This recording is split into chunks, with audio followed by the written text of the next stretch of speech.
Hi friends, let me take you through a bestseller management book titled Good Boss, Bad Boss by Robert Sutton. Now, Robert Sutton is a professor in Stanford University. This book was first published in the year 2010. Friends, in life, we all have bosses. Some are good and therefore they are remembered always. Some are atrocious and are soon forgotten. So quickly analyze yourself as to in which category you fall. Numerous studies around the world drew similar conclusions, noting that 35% of the workforce reports that their immediate superior is the most stressful part of their job. And a lot of feudalism still exists out there. Professor Sutton, the best-selling author of the No Asshole Rule, explores how good and bad bosses affect the workplace and what distinguishes between one from the other. Sutton's research is comprehensive and his anecdotes are interesting and far out. As you might guess from the title of this book, of his last book, he indulges in salty language and profanity, so be warned. With that caveat, I recommend this book to anyone who has or is a boss. I have divided the summary into three parts. The first part being negative impact of bad bosses. Friends, bad bosses, especially bullies, have a profound negative impact on their workplaces. In a 2007 survey of almost 8,000 US adults, 37% had experienced being bullied at work. Of those respondents, 72% said they suffered abuse from their superiors. Employees with their obnoxious bosses were more likely to make intentional mistakes. That is 30% as against 6%, and report sick when they were healthy, 29% as against 4%, and put minimal effort into their work, 33% versus 9%. So you can see how it affects negatively. A boss can be bad in many ways, but whatever the permutation, ill-behaved bosses make people feel sick. In England, researchers tracked about 6,000 civil service workers for 20 years. Those with bosses who were hyper-critical, poor listeners, or stingy with praise experienced higher rates of angina, heart attacks, and death from heart disease than those working with benevolent bosses. Finnish or Finland and Swedish studies also show similar results. Employees working for bad bosses frequently report feeling angry, stressed out, emotionally numb, depressed, or even anxious. It is normally said an employee doesn't leave his company, but he leaves his boss, which is very true. On the flip side, employees are more satisfied and productive when they feel their bosses care about them. Organizations with good bosses enjoy healthier employees, more profitability, and great employee retention. You'll find some companies which have great employee retention.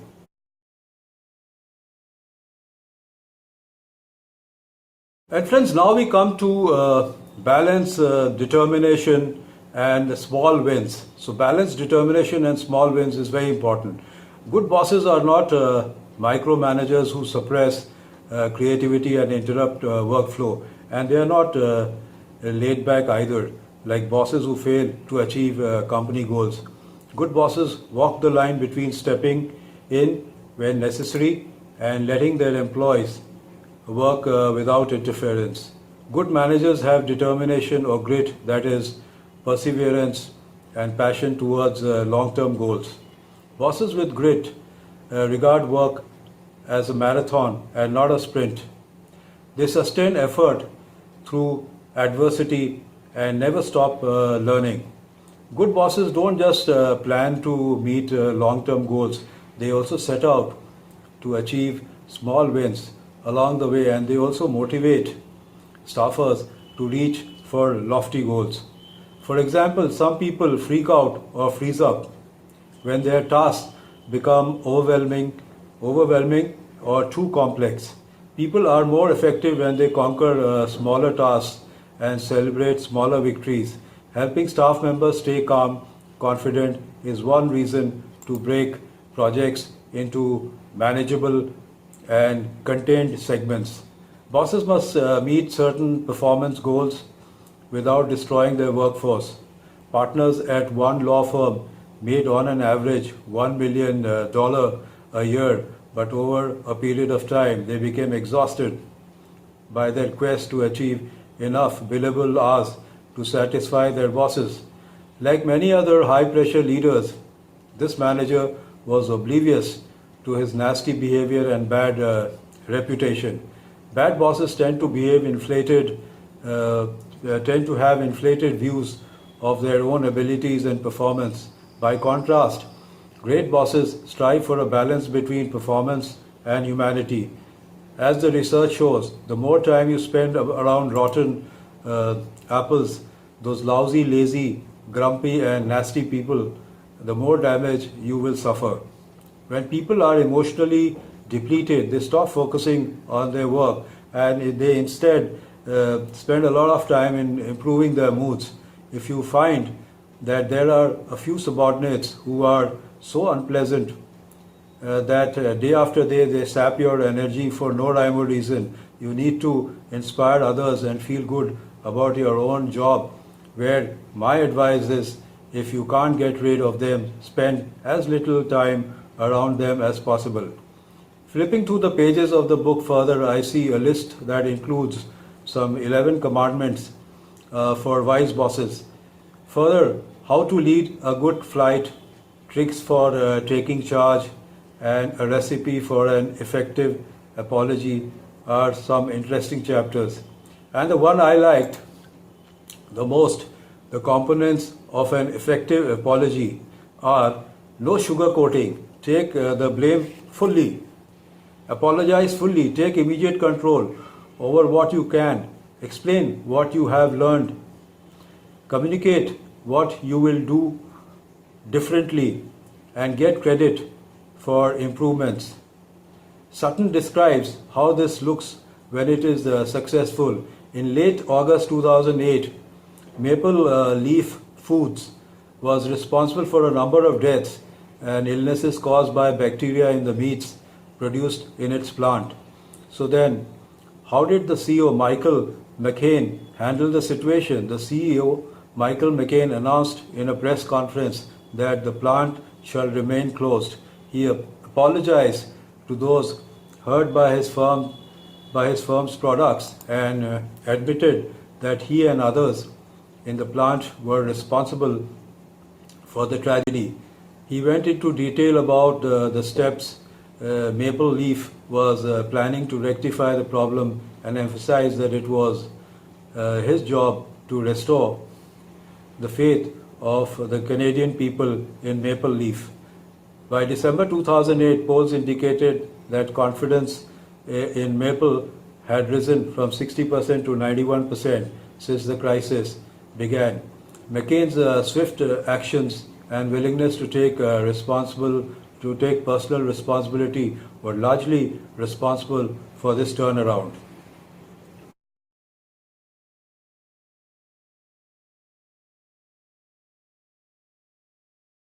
Further, the author has also included sections on issues that bosses deal with every day, including how to create psychological safety for your employees and how to shield them from red tape. Interfering executives, nosy visitors, unnecessary meetings, and a host of other insults, intrusions, and time wasters.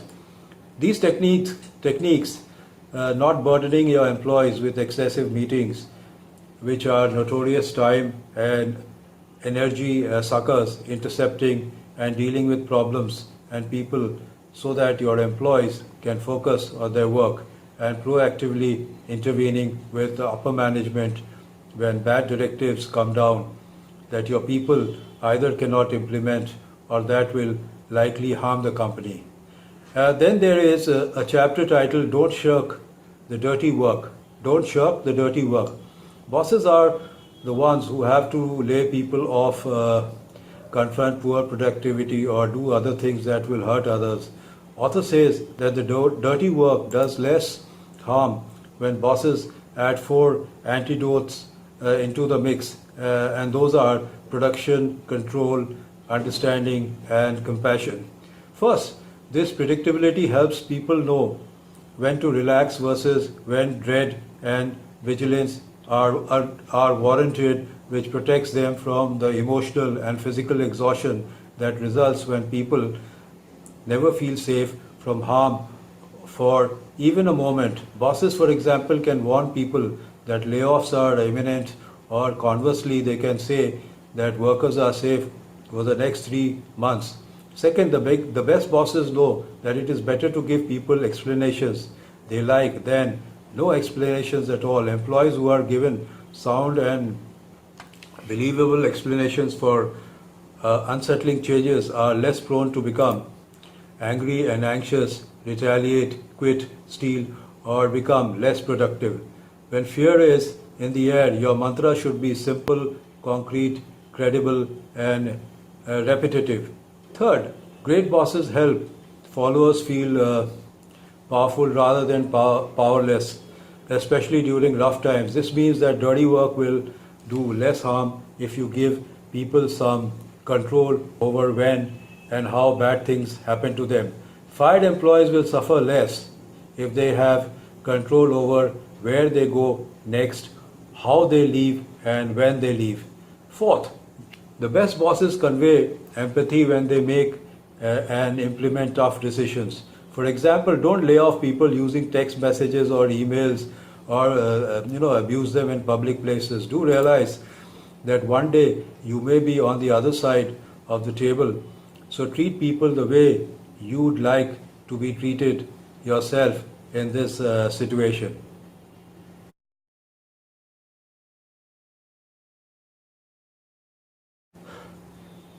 Now we come to the 11 commandments for wise bosses. 1. Have strong opinions but weakly held beliefs.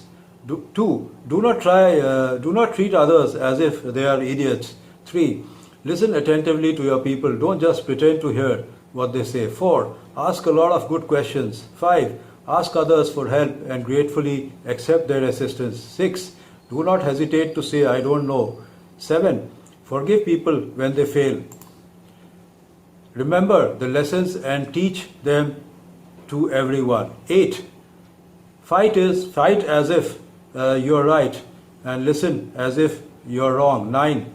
Do not hold grudges after losing an argument. Instead, help the victors implement their ideas with all your might. 10. Know your weaknesses and flaws and work with people who correct and compensate for your weaknesses. 11. Express gratitude to your people. The worst bosses condemn their people to live in constant fear as they wait for the next wave of bad news, which always seems to hit without warning and at random intervals. The best bosses do everything possible to communicate when and how distressing events will unfold. When the timing of a stressful event can be predicted, so can its absence. Psychologist Martin Seligman called this the safety signal hypothesis. Predictability helps people know when to relax versus when dread and vigilance are warranted, which protects them from emotional and physical exhaustion that results when people never feel safe from harm or for even a moment. Seligman illustrated his hypothesis with air raid sirens used during the German bombing of London during World War II. The sirens were so reliable that people went about their lives most of the time without fear. They didn't need to worry about running to the shelters unless the sirens were sounded. The second way was explained to the author by a group of General Electric executives. He pressed them about their rather extreme rank and yank system, which has been modified recently, but not much, where each year the bottom 10% employees, that is, the C category players, are fired. The top 20%, that is, the A category players, get the lion's share, about 80% of the bonus money, and the mediocre middle, 30%, that is, the B category players, get the remaining crumbs. I press them because a pile of studies shows that giving a few top performers most of the goodies damages team and organizational performance. This happens because people have no incentive to help others, but do have an incentive to undermine, badmouth, and even demoralize co-workers, because pushing down others decreases the competition they face. The performance also suffers because hard workers who aren't A players become bitter and withhold effort. All bosses can be more effective when they work with peer culture rather than against the peer culture. Bosses who are known as fair and consistent will get more support from the peer culture when they do their dirty work properly. Research and punishment shows that co-workers often believe that offenders are let off too easily by bosses, especially when they have violated the rules consistently, shown little remorse, and a fair process was used to convict and punish the wrongdoer. In the best of workplaces, bosses and their charges agree on what is right and what is wrong. And peers, not the boss, dish out punishment. Research and employee theft shows that ridicule, rejection, and nasty gossip by peers is 250% more effective for preventing stealing than formal punishment by supervisors.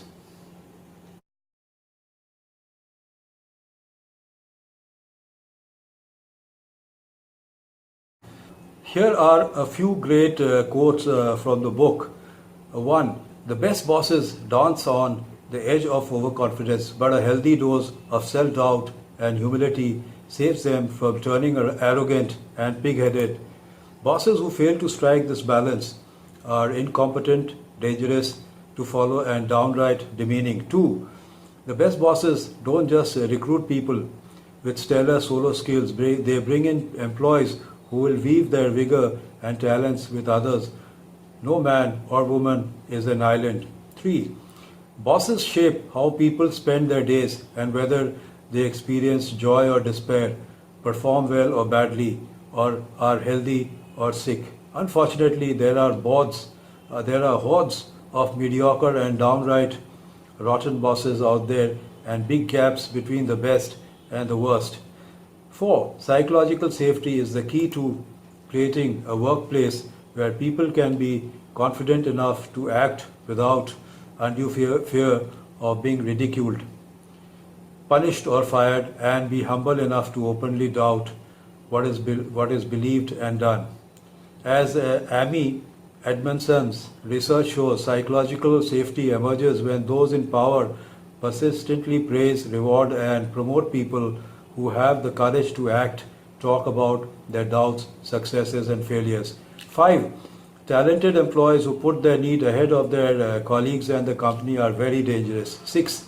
This is a very good one. The best management is sometimes less management or no management at all. William Coyne, who led 3M's R&D efforts for over a decade, believed a big part of his job was to leave his people alone and protect them from other curious executives. As he put it, after you plant a seed in the ground, you don't dig it up every week to see how it's growing. 7. The best bosses do more than charge up people and recruit and breed energizers. They eliminate they eliminate negativity, because even a few bad apples and destructive acts can undermine good people and constructive arts. 8. Harry S. Truman said, "It is amazing that you can accomplish." I'll repeat that. 8. Harry S. Truman said, "It is amazing what you can accomplish if you do not care who gets the credit. So very true. So friends, this is a thrilling, educative and an impacting book on management practices, full of exciting quotes. I would give the book 8 out of 10. It's a good read. So friends, that's all I have for today. If you like my show, kindly share it. Also press the like icon. Also subscribe our channel by pressing the red icon, and don't forget to press the bell so that you are notified each time we upload a video. And for now, goodbye and see you soon.